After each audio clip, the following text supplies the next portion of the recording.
नमस्कार, स्वागत है आप सभी का डे नाइट स्टडी के इस ऑनलाइन लर्निंग प्लेटफॉर्म पे। काशी विद्यापीठ का बीए का एंट्रेंस एग्जाम हुआ था, आप सब जानते हैं, और डीएनएस ने उसका आंसर की भी कराया था। और कुछ दिन पहले काशी विद्यापीठ द्वारा भी आपका बीए कोर्स का आंसर की रिलीज किया गया, जिसमें ऐसा देखा गया कि आपके सेट डी और बी और सी में मैक्सिमम क्वेश्चंस गलत थे। उसको ध्यान में रखते हुए, और चूंकि डीएनएस ने भी जो आपके लिए आंसर की मैंने जो कराया था उसमें 4 से 5 क्वेश्चन जो कि जल्दीबाजी में वो गलत हो गया था, तो उन सभी चीजों को ध्यान में रखते हुए और आप लोग जो परेशान हैं उन सभी चीजों को, उन सभी बातों को ध्यान में रखते हुए डीएनएस ने आप सबके लिए एक प्लान किया है कि क्यों ना हम आपके लिए फिर से एक सबसे सटीक आंसर की कराएं, जिसके माध्यम से आप अपने प्रश्नों का मिलान करें और आप एक सिक्योर हो सके। जो आपके मन में दुविधा है, जो डाउट है, वो कंफ्यूजन है, उसको हम दूर कर सके। इसलिए आज के इस वीडियो को देखिएगा और फिर से आप अपनी बुकलेट को ओपन करके इन आंसर की, यानी कि आज के इस आंसर की के माध्यम से आप क्या करिएगा कि अपने उत्तरों का मिलान कर लीजिएगा और लास्ट में कमेंट बॉक्स में बताइएगा कि आपका विद कैटेगरी कितना मार्क्स आ रहा है। एक चीज मैं और स्पष्ट कर देना चाहता हूं बच्चों, जो आप लोग बहुत परेशान हो, मैं जानता हूं कि देखिए इस बार का पेपर जो पैटर्न है पूरी तरह से अलग है, तो इस बार कट ऑफ भी कम जाएगा। हालांकि इस वीडियो के बाद मैं प्रयास करूंगा कि जल्द से जल्द आप सबके लिए कट ऑफ एक्सपेक्टेड का वीडियो लेके आऊं, लेकिन उसमें भी आप मेरी सहायता करेंगे। क्या सहायता करेंगे कि आप लोग कमेंट बॉक्स में विद कैटेगरी और आपका क्या मार्क्स आ रहा है वो आप जरूर बताएंगे। साथ ही साथ आप सबके लिए एक और इंफॉर्मेशन है कि जल्दी हम आप सबके लिए कुछ नया प्रोग्राम शुरू करने वाले हैं। अब कौन से प्रोग्राम्स होंगे, उसमें आपका कैरियर ऑप्शन होगा। लेट सपोज कि आप यूपीएससी क्रैक करना चाहते हैं, लेट सपोज कि आप वनडे एग्जाम क्रैक करना चाहते हैं, तो मैं यानी कि पर्सनली मैं आपको गाइड करूंगा। और उसके लिए हमारा एक नया चैनल है जिसका नाम है अभिमान सिंह, यानी कि मेरे ही नाम पे है। उसका लिंक आपको इस वीडियो के डिस्क्रिप्शन बॉक्स और कमेंट बॉक्स में मिल जाएगा, उसको जाकर के आप सब्सक्राइब कर लीजिएगा।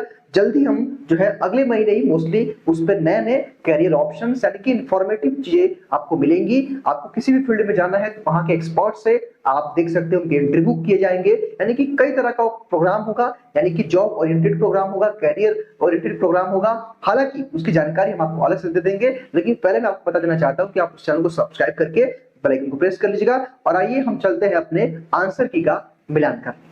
तो आइए भाई हम अपने आंसरों का मिलान करते हैं। हालांकि हमारे पास सेट नंबर ए है, लेकिन ध्यान दीजिएगा अगर आपके पास ए होगा या बी होगा या सी होगा या डी होगा, उसमें केवल क्वेश्चन की नंबरिंग बस अलग रहती है, क्वेश्चन सेम रहता है। ठीक है, तो देखिए ये हमारे एक्सपर्ट द्वारा क्वेश्चन को सॉल्व किया गया है और जहाँ तक मैं आपसे कह सकता हूँ कि 99.99% ये आंसर की पूरी तरह से सही होगा, जो मैं आपको अगले 10 मिनट के अंदर कराने वाला हूँ। तो एक बार बुकलेट खोल करके फिर से आप अपने आंसरों का मिलान करके बताइएगा कि आपको कितना आ रहा है। देखिए पहला क्वेश्चन कह रहा है कि भाई अरावली पहाड़ कहाँ स्थित है, तो ये आपका राजस्थान में स्थित है। ठीक है, दूसरा क्वेश्चन कह रहा है कि स्वतंत्र भारत की संविधान सभा का अध्यक्ष कौन था, तो आपका डॉक्टर राजेंद्र प्रसाद हो जाएंगे। तीसरा, भारतीय रिजर्व बैंक द्वारा बैंक धोखाधड़ी की जांच के लिए किस समिति का गठन किया गया, तो ये आपका ऑप्शन ए होगा, YH जो है मालगेमन समिति। अगला क्वेश्चन कह रहा है भारत में प्रवासी भारतीय दिवस किस तारीख को मनाया जाता है, तो 9 जनवरी को होगा, ऑप्शन बी राइट होगा। पाँचवा ऑप्शन कह रहा है, पाँचवा क्वेश्चन कह रहा है कि अभिषेक वर्मा जो खबरों में थे किस खेल से जुड़े हैं, तो तीरंदाजी होगा, ऑप्शन ए राइट होगा। अगला क्वेश्चन कह रहा है कि हाल ही में किस एक दिवसीय स्पिन गेंदबाज ने लगातार 3 बार 5 विकेट लिया है, तो ये वनिंदु हसरंगा यानी कि ऑप्शन बी इसका राइट होगा। अगला क्वेश्चन कह रहा है कि स्वच्छ वायु सर्वेक्षण 2023 स्वच्छ वायु सर्वेक्षण में कौन सा शहर शीर्ष पे रहा, तो इंदौर है, ऑप्शन ए राइट होगा। अगला क्वेश्चन 2023 जो है SASTRA रामानुजन पुरस्कार किसे प्रदान किया गया, तो आपका ऑप्शन होगा रुजियांग झांग, तो ऑप्शन ए इसका राइट होगा। अगला क्वेश्चन कह रहा है कि विश्व के विदेशी लोगों का अंतर्राष्ट्रीय दिवस कब मनाया जाता है, तो ये आपका 9 अगस्त होगा, यानी कि ऑप्शन इसका डी राइट होगा। अगला क्वेश्चन कह रहा है किस एशियाई देश ने 15 देशों के नागरिकों को वीजा मुक्त प्रवेश प्रदान करने की घोषणा की है, तो ये चीन है, चाइना है, ऑप्शन बी राइट होगा। अगला क्वेश्चन कह रहा है कि इनमें से कौन सा ग्रामीण विकास का उद्देश्य नहीं है, तो ऑप्शन ए राइट होगा, शहरी आबादी के लिए मजदूरी में सुधार करना, ऑप्शन ए इसका राइट होगा। अगला क्वेश्चन कह रहा है कि राष्ट्रीय कृषि एवं ग्रामीण बैंक नाबार्ड की स्थापना कब हुई थी, आपकी नाबार्ड की स्थापना 1982 में हुई थी। अगला क्वेश्चन कह रहा है जो कि फिल इन द पहले ब्लैंक कह रहा है ग्रामीण समाजों में औपचारिक ऋण प्रणालियों को एकीकृत करने में मदद करता है, तो आपका स्वयं सहायता समूह होगा, ऑप्शन बी इसका राइट होगा। अगला क्वेश्चन देखिए भाई, कह रहा है कि निम्नलिखित में से अन्य कौन सा 3 से भिन्न, तो मछली होगा, ऑप्शन ए राइट होगा। अगला क्वेश्चन कह रहा है कि भारत में ग्रामीण ऋण उपलब्ध कराने वाली सर्वोच्च वित्त पोषण एजेंसी है, तो इसका राइट आंसर नाबार्ड, तीसरा ऑप्शन इसका राइट होगा। ठीक है, अगला क्वेश्चन कह रहा है कि करनाल बट रोग निम्नलिखित में से किस अनाज में पाया जाता है, तो ऑप्शन बी इसका गेहूं का राइट होगा। अगला क्वेश्चन, प्रकाश को उसके रंगों में विभाजित करने को क्या कहते हैं? इसका ऑप्शन बी होगा फैलाव। ठीक है। अगला क्वेश्चन कह रहा है कि मानव मस्तिष्क में कितनी कोशिकाएं होती हैं? तो ऑप्शन ए राइट होगा, लगभग 171 बिलियन कोशिकाएं। अगला क्वेश्चन, हड्डियां मुख्य रूप से बनी होती है तो यहाँ पर कैल्शियम एंड फास्फोरस से होता है, ऑप्शन ए राइट होगा। 20वां क्वेश्चन, ताजे पानी में रहने वाले पौधे या जंतुओं को अध्ययन को क्या कहते हैं? तो इसका निम्नोलॉजी होगा, ऑप्शन बी इसका राइट होगा। चलिए भैया, अगला क्वेश्चन कह रहा है बहुत ही कम मात्रा में पानी में उगने वाले पौधों को क्या कहते हैं? तो आपका जीरो फाइटर्स होगा, यानी कि ऑप्शन सी राइट होगा। अगला क्वेश्चन कह रहा है कि निम्नलिखित में से कौन द्वितीयक प्रदूषक नहीं है? तो ऑप्शन डी इसका राइट होगा, sulphur dioxide, option D right होगा। अगला क्वेश्चन कह रहा है कि एक मानव आरबीसी की आयु कितनी होती है? तो ये 4 महीना होता है, ऑप्शन डी राइट होगा। यदि किसी पुस्तक का मूल्य 20% बढ़ा दिया जाए तो उसे मूल्य पर वापस लाने के लिए विक्रय मूल्य कितने प्रतिशत की कमी करनी पड़ेगी? तो 16% इसका राइट ऑप्शन ए होगा। अगला क्वेश्चन कह रहा है यदि किसी संख्या का 15% 45 है तो उस संख्या का 30% क्या होगा? तो 90 इसका राइट आंसर होगा। अगला क्वेश्चन कह रहा है कि एक टीवी की मूल कीमत 800 रुपये थी, अब उसे 20% की छूट पर बेचा जा रहा है, तो छूट वाली कीमत क्या है? तो इसका 640 रुपये, ऑप्शन ए इसका राइट होगा। अगला क्वेश्चन कह रहा है कि 5 संख्याओं का औसत 32 है, यदि उनमें से एक संख्या 45 है तो शेष संख्याओं का औसत क्या होगा? तो इसका राइट आंसर ये होगा, 30 होगा भाई। अगला क्वेश्चन कह रहा है कि 4 सदस्यों वाला एक परिवार की औसत आयु 28 वर्ष, यदि सबसे छोटा सदस्य 16 वर्ष का है तो 3 शेष सदस्यों की औसत आयु क्या होगी? इसका राइट आंसर 32 होगा, ऑप्शन बी। अगला क्वेश्चन कह रहा है कि यदि किसी कक्षा में लड़के और लड़कियों का अनुपात 4:5 है तथा कुल 36 लड़के हैं तो कक्षा में कितनी लड़कियां हैं? तो 29 नंबर आपका क्वेश्चन है। एक सेकंड मैं इसको एक बार कंफर्म करता हूं क्योंकि मैंने इसको ये नहीं था। तो 29 नंबर जो क्वेश्चन है, 29 नंबर इसका राइट आंसर आपका डी होगा। डी का मतलब कि 45, ठीक है, इसका 45 राइट आंसर होगा। अगला क्वेश्चन कह रहा है, देखिए कह रहा है कि भाई ये ऑप्शन इसको जब आप मिला देंगे, ये ब्लड रिलेशन क्वेश्चन रीजनिंग का है, तो 30 नंबर क्वेश्चन का जो राइट आंसर होगा ये आपका डी होगा। ठीक है, डी का मतलब साला यानी कि ब्रदर इन लॉ होगा। ठीक है। अगला क्वेश्चन कह रहा है कि निम्न में 4 में से निश्चित तरीके इसके समान है और एक अलग है, तो इसका राइट आंसर आपका ऑप्टिकल रीडर होगा, ऑप्शन डी राइट होगा। अगला क्वेश्चन कह रहा है उस विकल्प का चयन कीजिए जो तीसरे पद उसी प्रकार संबंधित जिस प्रकार दूसरा पद पहले पद से संबंधित है। तो ये रीजनिंग का क्वेश्चन आपका है, इसका राइट आंसर 32 का हो जाएगा आपका बी का मतलब कि SNFDV। अगला क्वेश्चन कह रहा है कि उस विकल्प का चयन करें जो तीसरी संख्या से उसी प्रकार संबंधित है, उस प्रकार दूसरी संख्या में से पहली संख्या संबंधित है। तो इसका राइट आंसर आपका 102 होगा। 102 का मतलब क्या है कि 33 नंबर क्वेश्चन का राइट आंसर आपका सी हो जाएगा। अगला क्वेश्चन कह रहा है पैसा रुपया किलोमीटर, तो इसका राइट आंसर आपका डेकामीटर होगा, ऑप्शन डी राइट होगा। अगला क्वेश्चन कह रहा है निम्नलिखित 4 शब्दों में से 3 निश्चित तरीके के समान है और एक अलग है, बेजोड़ शब्द का चयन कीजिए। तो इसका राइट आंसर होगा बी, षष्ठभुज। अगला क्वेश्चन देखिए कंप्यूटर के जनक, तो आपके Charles Babbage, option B right होगा। लिखित में से कौन सी भाषा कंप्यूटर समझता है? तो बाइनरी भाषा कंप्यूटर समझता है, ऑप्शन सी राइट होगा। अगला क्वेश्चन कर रहा है लिखित में से कौन सी भाषा केवल बाइनरी कोड में लिखी जाती है? तो मशीन भाषा यानी कि ऑप्शन बी राइट होगा। अगला क्वेश्चन कर रहा है लिखित में से कौन सा कंप्यूटर का मस्तिष्क है? तो सेंट्रल प्रोसेसिंग यानी कि CPU है। अगला क्वेश्चन कह रहा है लिखित में से कौन सी कंप्यूटर की विशेषता नहीं है? तो IQ यानी कि IQ नहीं है, बाकी तीनों है। ठीक है, ऑप्शन डी राइट होगा। अगला क्वेश्चन कह रहा है ग्रामीण क्षेत्रों में विद्युतीकरण बेहतर ढंग से और सस्ती दरों पर किया जाता है, तो ऑप्शन इसका होगा सौर ऊर्जा, ऑप्शन डी राइट होगा। अगला क्वेश्चन कह रहा है कि राष्ट्रीय ग्रामीण विकास संस्थान कहाँ स्थित है? तो ऑप्शन इसका हो जाएगा सी, हैदराबाद। अगला क्वेश्चन कह रहा है एकड़ कितने गज के बराबर होता है? तो इसका होगा 4840 यानी का ऑप्शन एक राइट होगा। अगला क्वेश्चन कह रहा है भारत के ग्रामीण क्षेत्रों के विकास के लिए निम्नलिखित में से कौन सा महत्वपूर्ण है? तो सामाजिक और संरचना यानी कि ऑप्शन इसका राइट होगा, यानी कि सोशल इंफ्रास्ट्रक्चर। अगला क्वेश्चन कह रहा है कि NIDA का पूर्ण रूप क्या है? तो इसका राइट आंसर आपका होगा नाबार्ड और संरचना विकास सहायता। हालांकि यहाँ पे इसका ना स्पेलिंग मिस्टेक है, लेकिन फिर भी चूंकि इसको हम लोग ए ही सही मानेंगे। ठीक है।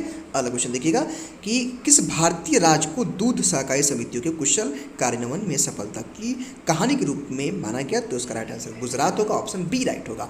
अगला क्वेश्चन कह रहा है सरकार द्वारा न्यूनतम समर्थन मूल्य क्यों निर्धारित किया जाता है? तो इसका राइट आंसर बी होगा, किसानों के हित की सुरक्षा करना। अगला क्वेश्चन कह रहा है कि हाल ही में किस विकास परियोजना का उद्देश्य कोलकाता में गंगा नदी पर पर्यटन को बढ़ावा देना है? इसका राइट आंसर बी होगा, हुगली नदी क्रूज परियोजना। अगला क्वेश्चन कह रहा है कि सुकन्या समृद्धि योजना में खाता खोलने के लिए पात्र लड़कियों की अधिकतम आयु क्या है? तो इसका राइट आंसर आपका हो जाएगा 10 साल, डी ऑप्शन राइट होगा। अगला क्वेश्चन प्रथम खेलो इंडिया विश्वविद्यालय निम्नलिखित में से किस राज्य में आयोजित किए गए थे? तो ओडिशा में किया गया था, ऑप्शन डी राइट होगा। अगला क्वेश्चन कह रहा है कि स्वच्छ भारत मिशन ग्रामीण के चरण 2 की शुरुआत किस वर्ष हुई थी? तो इसका राइट आंसर आपको हो जाएगा ए का मतलब 2020-21। अगला क्वेश्चन कह रहा है राष्ट्रीय मिशन आयुक्त में कितने घटक हैं? तो इसका राइट आंसर बी होगा, चौथा इसका राइट आंसर होगा, यानी कि बी। अगला क्वेश्चन कह रहा है कि प्रधानमंत्री उज्ज्वला योजना किससे संबंधित है, तो इसका राइट आंसर आपका एलपीजी कनेक्शन होगा, एलपीजी कनेक्शन। अगला क्वेश्चन कह रहा है कि संसद आदर्श ग्राम योजना कब शुरू की गई थी, तो इसका राइट आंसर आपको 2014 होगा, ऑप्शन ए राइट होगा। अगला क्वेश्चन कह रहा है कि एक जिला एक उत्पाद योजना के तहत उत्तर प्रदेश के जिलों से हस्त निर्मित कागज को एक उत्पादन के रूप में चुना गया, इसका राइट आंसर आपका होगा बी। बी का मतलब जलौन। अगला क्वेश्चन कह रहा है प्रधानमंत्री ग्राम सड़क योजना उत्तर प्रदेश में वर्ष की शुरुआत की गई थी, 2012 में शुरू की गई थी, ऑप्शन इसका राइट होगा। अगला क्वेश्चन कह रहा है कि प्रधानमंत्री जीवन ज्योति बीमा योजना में नामांकन की आयु तो आपका 18 से 50 साल के बीच में होती है, ऑप्शन बी राइट होगा। अगला क्वेश्चन कह रहा है बटरफ्लाई स्ट्रोक शब्द का प्रयोग किस खेल में किया जाता है, तो इसका राइट आंसर जो आपका 58 क्वेश्चन है, 58 है, तो 58 का राइट आंसर आपका डी होगा। डी का मतलब क्या है भाई कि तैरना, स्विमिंग, ऑप्शन डी इसका राइट होगा। अगला क्वेश्चन कह रहा है भारतीय क्रिकेट में पहला टेस्ट शतक वीर कौन था, तो 59 नंबर क्वेश्चन का राइट आंसर आपका बी होगा, लाला अमरनाथ। अगला क्वेश्चन कह रहा है थॉमस कप किससे संबंधित है, तो आपका बैडमिंटन से है, कई बार ये क्वेश्चन पूछा जा चुका है, कई बार ये रिपीटेड क्वेश्चन है। अगला क्वेश्चन कह रहा है वाटर पोलो में प्रत्येक पक्ष में खिलाड़ियों की संख्या क्या होती है, तो 61 नंबर क्वेश्चन का राइट आंसर आपका होगा 7। 7 का मतलब कि बी। अगला क्वेश्चन कह रहा है एशियाई खेलों की मेजबानी करने वाला पहला देश कौन सा था, तो ऑप्शन सी राइट होगा, भारत। अगला क्वेश्चन कह रहा है अंतर्राष्ट्रीय ओलंपिक समिति का मुख्यालय कहाँ है, तो आपका स्विट्जरलैंड में है, ऑप्शन डी राइट होगा। अगला क्वेश्चन कह रहा है कि लगातार 2 ओलंपिक खेलों में 400 मीटर दौड़ में लक्ष्य पदक किसने जीता है, तो इसका Michael Johnson, option B right होगा। अगला क्वेश्चन कह रहा है कि फ्रिक थ्रो किससे संबंधित है, आपका बास्केटबॉल से है। अगला क्वेश्चन कह रहा है निम्नलिखित में से कौन सा पुरस्कार खेल के क्षेत्र से संबंधित नहीं है, तो आपका नॉर्मन बोरलाग पुरस्कार होगा, ऑप्शन बी राइट होगा। अगला क्वेश्चन कह रहा है 2018 फीफा विश्व कप का आयोजन कहाँ किया गया था, तो आपका रूस में किया गया था, ऑप्शन सी राइट होगा। अगला क्वेश्चन कह रहा है कि गोल्ड पीकॉक ग्लोबल अवार्ड निम्नलिखित में से किस क्षेत्र में उत्कृष्ट कार्य के लिए दिया जाता है, तो ऑप्शन ए राइट होगा, 68 नंबर का। 68 ए का मतलब क्या है कि आपका निगम से संबंधित प्रशासनिक प्रणाली। अगला क्वेश्चन कह रहा है निम्नलिखित में से किसे एशिया का नोबेल पुरस्कार कहा जाता है, तो रेमन मैगेस पुरस्कार, यानी कि ऑप्शन नंबर डी इसका राइट होगा। और 70 नंबर क्वेश्चन कह रहा है कि महावीर चक्र जो है पुरस्कार किस वर्ष शुरू किया गया था, तो यहाँ पे महावीर चक्र जो है आपका 1950 में शुरू किया गया था। अगला क्वेश्चन कह रहा है कि गोल्डन ग्लोबल पुरस्कार निम्नलिखित में से किस क्षेत्र में उत्कृष्टता प्रदान किया, उत्कृष्ट कार्य के लिए किया जाता है, तो ऑप्शन इसका बी राइट होगा, फिल्म। अगला क्वेश्चन कह रहा है निम्नलिखित में से किसे वैकल्पिक नोबेल पुरस्कार के रूप में जाना जाता है, इसका राइट आंसर होगा राइट लाइवलीहुड अवार्ड, यानी कि ऑप्शन इसका हो जाएगा डी, यानी कि राइट लाइवहुड अवार्ड, ऑप्शन जो है इसका डी होगा। अगला क्वेश्चन 73 कह रहा है कि भारत का तीसरा सबसे बड़ा नागरिक पुरस्कार या आपका पद्म भूषण है, ऑप्शन ए इसका राइट हो जाएगा, पद्म भूषण। अगला क्वेश्चन कह रहा है कि भारत का सर्वोच्च सैन्य पुरस्कार कौन सा है, तो आपका परमवीर चक्र, ऑप्शन सी राइट होगा। अगला क्वेश्चन कह रहा है ऑस्कर पुरस्कार पहली बार प्रदान कब किए गए थे, तो 1929 में हुआ था, यानी कि ऑप्शन सी इसका राइट होगा। अगला क्वेश्चन कह रहा है कि पहला भारत रत्न पुरस्कार कब दिया गया था, तो आपका जनवरी 1954 में दिया गया था। अगला क्वेश्चन कह रहा है निम्नलिखित में से किसे भारत रत्न पुरस्कार नहीं जीता है, तो गोपाल कृष्ण गोखले को नहीं मिला है, ऊपर तीनों लोगों को मिल चुका है। अगला क्वेश्चन कह रहा है India after Gandhi the history of the world largest democracy पुस्तक के लेखक आपके रामचंद्र गुहा है, ऑप्शन बी राइट होगा। अगला क्वेश्चन कह रहा है निम्नलिखित में से कौन आर के नारायण द्वारा लिखित उपन्यास नहीं है, तो इतनी लंबी यात्रा नहीं है, बाकी तीनों है। अगला क्वेश्चन एपीजे अब्दुल कलाम की आत्मकथा क्या है, तो विंग्स ऑफ फायर है, ऑप्शन बी राइट होगा। अगला क्वेश्चन क्या है रस्किन बॉन्ड द्वारा लिखा गया पहला उपन्यास कौन सा है, तो the room on the roof, यानी कि ऑप्शन सी राइट होगा। अगला क्वेश्चन कह रहा है कि निम्नलिखित में से कौन सी पुस्तक सुनेत्रा गुप्ता द्वारा लिखी गई है, तो Memories of Rain, option B right होगा। अगला क्वेश्चन कह रहा है कल्हड़ ने कौन सी पुस्तक लिखी है, तो भाई कल्हड़ ने रात रेन की लिखी है, ऑप्शन डी राइट होगा। अगला क्वेश्चन कह रहा है कि उपन्यास द व्हाइट टाइगर के लेखक कौन है, तो आपका अरविंद ओडिंग होंगे, ऑप्शन बी राइट होगा। 85 नंबर क्वेश्चन कह रहा है महाभारत के लेखक कौन थे, आपके वेद व्यास हैं, और ऑप्शन बी राइट होगा। अगला क्वेश्चन निम्नलिखित में से कौन सा रविन्द्रनाथ टैगोर का उपन्यास है, तो गोरा रविन्द्रनाथ टैगोर का उपन्यास, ऑप्शन सी राइट होगा। अगला क्वेश्चन कह रहा है द आइडिया ऑफ इंडिया पुस्तक के लेखक कौन है, तो सुनील खिलनानी है, ऑप्शन राइट होगा। अगला क्वेश्चन कह रहा है भारत का तीसरा सबसे बड़ा बैंक बनने के लिए इन 3 बैंकों में से किसका अन्य 2 साथ विलय किया जाएगा, तो इंडियन बैंक, यानी कि इंडियन बैंक का मतलब ऑप्शन बी राइट होगा। अगला क्वेश्चन कह रहा है कि पृथ्वी एक सेकेंड, हाँ, पृथ्वी के पापड़ी के कमजोर क्षेत्र का नाम क्या है, तो ये भूकंप है, ऑप्शन ए राइट होगा। क्वेश्चन कह रहा है भारत का पहला राष्ट्रीय संग्रहालय कहाँ खोला गया, तो आपका मुंबई में खोला गया था, option A B D right होगा। अगला क्वेश्चन 2019 में किस लोकप्रिय गायक को भारत रत्न पुरस्कार से सम्मानित किया गया था, तो विपिन हजारिका, यानी कि ऑप्शन सी राइट होगा। अगला क्वेश्चन, विश्व का सबसे बड़ा मोबाइल नेटवर्क 5G नेटवर्क किस देश द्वारा लॉन्च किया गया? तो दक्षिण कोरिया, यानी कि ऑप्शन सी राइट होगा। हालांकि 50 मतलब इसका ऑप्शन सी होगा। अगला क्वेश्चन देखते हैं 93 वाला, वाराणसी में प्रवासी भारतीय दिवस कब आयोजित किया गया? तो 2019 में किया गया था। अगला क्वेश्चन, विजय सिंह गोल्फ खिलाड़ी किस देश से हैं? तो ये आपका फिजी से है, यानी कि ऑप्शन सी राइट होगा। अगला क्वेश्चन कह रहा है सौरमंडल का हरा ग्रह कौन सा है? तो आपका अरुण है, ऑप्शन। अगला क्वेश्चन कह रहा है भारतीय मिसाइल प्रौद्योगिकी के जनक कौन है? तो आपके APJ Abdul Kalam, option D right होगा। अगला क्वेश्चन कह रहा है इनमें से कौन सा पौधा रेशम उत्पादन में महत्वपूर्ण है? तो ऑप्शन डी राइट होगा, शहतूत। अगला क्वेश्चन कह रहा है दिल्ली किस नदी की तरफ स्थित है? तो इसका हो जाएगा ऑप्शन ए, यमुना नदी। अगला क्वेश्चन कह रहा है विश्व का सबसे बड़ा ग्लेशियर कौन सा है? तो आपका राइट आंसर होगा जेम का मतलब ए। और लास्ट क्वेश्चन है सरवन और जाबुल किस देश का प्रसिद्ध शहर है? इसका राइट आंसर होगा बी। तो बच्चों, ये 100 क्वेश्चनों का मैंने सोल्यूशन बताया है। तो मेरी आपसे रिक्वेस्ट है कि एक बार आपकी कैटेगरी क्या है और आपका कितना मार्क्स इसके अकॉर्डिंग आ रहा है, आप लोग कमेंट बॉक्स में बताइए, ताकि मैं जल्द से जल्द आप सबके लिए कट ऑफ एक्सपेक्टेड का वीडियो ला सकूँ। फिलहाल इस वीडियो में केवल इतना ही। स्वस्थ रहिए, मस्त रहिए और देखते रहिए डे नाइट स्टडी।